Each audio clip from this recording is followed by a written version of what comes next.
നമസ്തേ. ഇത് നമ്മുടെ തിരുവണ്ണാമല യാത്രയുടെ രണ്ടാം ഭാഗമാണ്. മലയിറങ്ങി വന്നതിന് ശേഷം ഞങ്ങൾ നേരെ കുളിച്ച് അമ്പലത്തിലേക്ക് ദർശനത്തിനായിട്ട് വന്നു. ചിത്തിര പൗർണമി ആയതുകൊണ്ട് തന്നെ നല്ല തിരക്കായിരുന്നു. അതുകൊണ്ട് അന്ന് ഞങ്ങൾക്ക് ദർശനം ലഭിച്ചില്ല.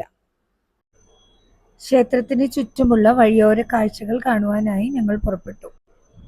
9th സെഞ്ചുറിയിൽ പണി തീർത്തിട്ടുള്ള ഈ ക്ഷേത്രത്തിൽ പഞ്ചഭൂതങ്ങളിൽ അഗ്നിയെ പ്രദാനം ചെയ്യുന്നു. അരുണാചലേശ്വരനായി ശിവനും ഉണ്ണാമലൈ അമ്മനായി പാർവതിയുമാണ് പ്രതിഷ്ഠ.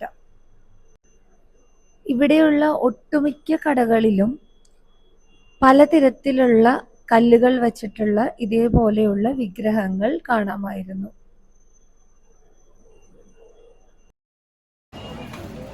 സാധാരണ എല്ലാ സ്ഥലത്തും കാണുന്നതിൽ നിന്ന് വ്യത്യസ്തമായിട്ടുള്ള ചരടുകൾ ഇവിടെ കാണാൻ സാധിച്ചിരുന്നു. ഒരു കടയിൽ ഒരു ചേട്ടനോട് നമ്മൾ ചോദിക്കുകയും ചെയ്തു, ഇതെന്താണ് இந்த ചരട് എതുക്ക് ഇത് എതുക്ക് നോർമലാ? അത് നമ്മൾ സാധാരണ കയ്യിൽ കെട്ടുന്ന ചരട് തന്നെയാണ് കേട്ടോ. ചിത്തിര പൗർണമി ആയതുകൊണ്ട് തന്നെ നല്ല തിരക്കാണ് വഴികളിലെല്ലാം. കുറച്ചു സമയം വഴിയോര കാഴ്ചകൾ കണ്ടതിന് ശേഷം ഞങ്ങൾ രാത്രി ഭക്ഷണവും കഴിച്ച് ആശ്രമത്തിലേക്ക് തിരിച്ചുപോയി. പിറ്റേ ദിവസം രാവിലെ 3:30 എഴുന്നേറ്റ് 4 മണിയായപ്പോഴേക്കും കുളിച്ച് അമ്പലത്തിലെ ദർശനത്തിനായിട്ട് വന്നു. ഇപ്പോൾ നമ്മൾ കാണുന്നതാണ് അമ്മണി അമ്മൻ ഗോപുരം. ക്ഷേത്രത്തിന് 4 ഗോപുരങ്ങളാണുള്ളത്. ഈ ഗോപുരത്തിന്റെ അടുത്താണ് പെയ്ഡ് ക്യൂ ഉള്ളത്. 50 രൂപ കൊടുത്താൽ മതിയാവും.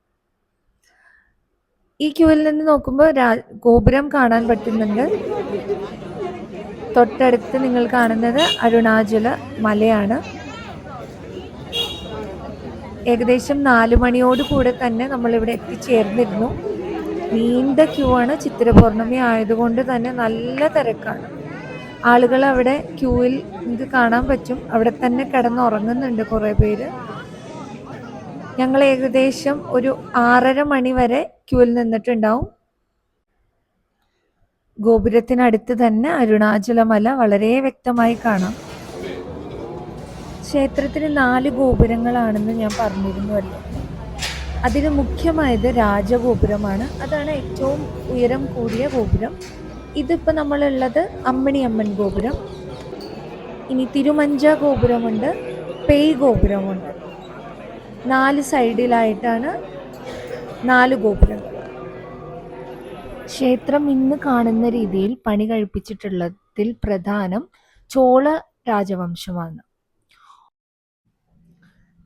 ദ്രവീഡിയൻ സ്റ്റൈലിലുള്ള ഒരു ആർക്കിടെക്ചറാണ് അമ്പലത്തിന് കൊടുത്തിട്ടുള്ളത്. പഞ്ചഭൂതങ്ങളിൽ അഗ്നിയെ പ്രദാനം ചെയ്യുന്നത് പോലെ തന്നെ യോഗതന്ത്രശാസ്ത്ര വിധിപ്രകാരം ഷഡാധാരങ്ങളിൽ മണിപൂരക ചക്രത്തിനെ പ്രദാനം ചെയ്യുന്നതാണ് ഈ ക്ഷേത്രം. ക്ഷേത്രത്തിലെ പ്രധാന ഉത്സവം കാർത്തിക ദീപ ബ്രഹ്മോത്സവമാണ്. അരുണാചല മലയുടെ മുകളിൽ 3 ടൺ നെയ്യ് ഉപയോഗിച്ച് കാർത്തിക ദീപം തെളിയിക്കുന്നതാണ് ഈ ഉത്സവം. 6:30 മണിയോടെ ക്ഷേത്രത്തിനകത്ത് പ്രവേശിച്ച് ഏകദേശം ഒരു 8:30 കൂടി തന്നെ ഞങ്ങൾ ദർശനം കഴിഞ്ഞ് പുറത്തേക്ക് ഇറങ്ങി. ഇവിടെ അരുണാചല മലയെ പ്രദക്ഷിണം വയ്ക്കുന്ന ഒരു ചടങ്ങ് കൂടിയുണ്ട്. ഗിരിവലം വയ്ക്കുക എന്നാണ് അതിന് പറയുക. 14 കിലോമീറ്റർ നടക്കണം മലയെ പ്രദക്ഷിണം വച്ച് തിരിച്ചെത്താൻ. എല്ലാ മാസത്തിലെയും പൗർണമി നാളാണ് ഇതിന് പ്രധാനമായി കാണുന്നത്. ഞങ്ങൾ അന്ന് പോയതും ചിത്തിര പൗർണമിയോട് അടുപ്പിച്ചായിരുന്നു. അതുകൊണ്ട് തന്നെ ഗിരിവലം വയ്ക്കുന്ന ഒരുപാട് ഭക്തജനങ്ങളെ നമുക്ക് കാണുവാൻ സാധിച്ചിരുന്നു. ക്ഷേത്ര ദർശനത്തിന് ശേഷം വിശറി സ്വാമി എന്നറിയപ്പെടുന്ന ശ്രീ യോഗി രാം സൂരത് കുമാറിൻ്റെ ആശ്രമത്തിലേക്കാണ് ഞങ്ങൾ പിന്നീട് പോയത്. ഏകദേശം ഉച്ചയോടുകൂടിയാണ് നമ്മൾ അദ്ദേഹത്തിൻ്റെ ആശ്രമത്തിൽ എത്തിയത്. എത്തിയ സമയത്ത് തന്നെ അവിടെ അന്നദാനം കൊടുക്കുന്നുണ്ടായിരുന്നു. ഞങ്ങൾ ക്യൂ നിന്ന് അന്നദാനം ഉച്ചയ്ക്കുള്ള ഉച്ചഭക്ഷണം അവിടെ നിന്നാണ് കഴിച്ചത്.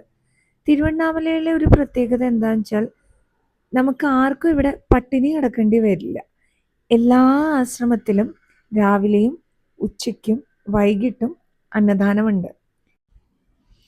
ക്ഷേത്രത്തിലും രമണ മഹർഷി ആശ്രമത്തിലും ഒട്ടുമിക്ക എല്ലാ ആശ്രമങ്ങളിലും 3 നേരവും അന്നദാനം ഉണ്ട് ഇവിടെ. ഇനി നിങ്ങൾ ഗിരിവലം സമയത്താണ് വരുന്നതെങ്കിൽ റോഡിൻ്റെ ഇരുവശങ്ങളിലും ഭക്തജനങ്ങൾ അന്നദാനം കൊടുക്കുന്നത് കാണാമായിരുന്നു. ഇപ്പൊ നിങ്ങൾ കാണുന്നില്ലേ, ഇതാണ് ഗിരിവലത്തിന് പോകുന്ന ആളുകളാണിത്. സ്റ്റാർട്ട് ചെയ്തിട്ടേ ഉള്ളൂ. രാത്രിയാണ് കൂടുതൽ. കണ്ടോ, ഇതാണ് ഗിരിവലത്തിന്റെ തിരക്ക്. ലക്ഷക്കണക്കിന് ഭക്തജനങ്ങളാണ് ഗിരിവലത്തിനായിട്ട് വരുന്നത്. പൗർണമി ദിനമായതുകൊണ്ട് തന്നെ രാത്രിയാണ് ഗിരിവലം വയ്ക്കുക.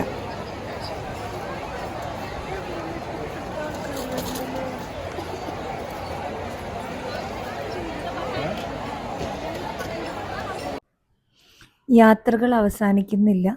എന്നിലേക്കുള്ള യാത്ര തുടർന്നുകൊണ്ടേയിരിക്കുന്നു.